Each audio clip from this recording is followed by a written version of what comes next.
अगर कोई औरत आपसे रात के सन्नाटे में यह पूछे, क्या मैं सुंदर हूं? और अगर आपने गलत जवाब दिया, तो अगली सुबह आपका चेहरा आईने में पहचान में नहीं आएगा। जापान की सबसे डरावनी आत्मा कुचिसाके ओन्ना। कुचिसाके ओन्ना एक ऐसी औरत जिसका मुंह कानों तक कटा हुआ है। कहा जाता है वो बच्चों और अकेले लोगों को निशाना बनाती है। वो मास्क पहनती है और एक कैंची हाथ में रखती है। उसका सवाल सिर्फ एक होता है, क्या मैं सुंदर हूं? अगर आप हां कहें, वो मास्क हटाती है और पूछती है, अब भी?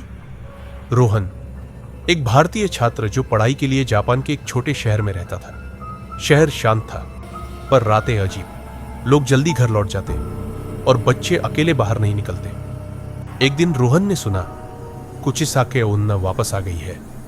उसने इसे अफवाह समझा, पर कुछ अफवाहें खून मांगती है। एक रात रोहन अकेला घर लौट रहा था। पीछे से एक औरत की आवाज आई, क्या मैं सुंदर हूं? उसने मुड़कर देखा। लाल कोट, चेहरे पर मास्क और हाथ में चमकती कैंची। रोहन घबरा गया, लेकिन याद आया गलत जवाब मौत है। रोहन बोला, आप ठीक ठाक हैं। औरत रुक गई। धीरे धीरे उसने मास्क हटाया। उसका मुंह कानों तक कटा हुआ था। वो हंसी और बोली, अब भी?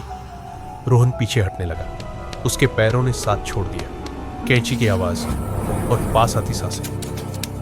अचानक रोहन की आंख खुली। वो अपने कमरे में था। सब सपना था, लेकिन उसके हाथ में खून की एक बूंद थी। अगले दिन खबर आई, एक बच्चे का चेहरा कानों तक कटा मिला और सीसीटीवी में कोई औरत नहीं थी, सिर्फ रोहन। डॉक्टरों ने कहा रोहन को डिसोशिएटिव डिसऑर्डर है, पर सच्चाई कुछ और थी। रात में आईना देखो तो रोहन के चेहरे पर एक अजीब सी मुस्कान थी। उसने मास्क उठाया और बुदबुदाया, क्या मैं सुंदर हूं?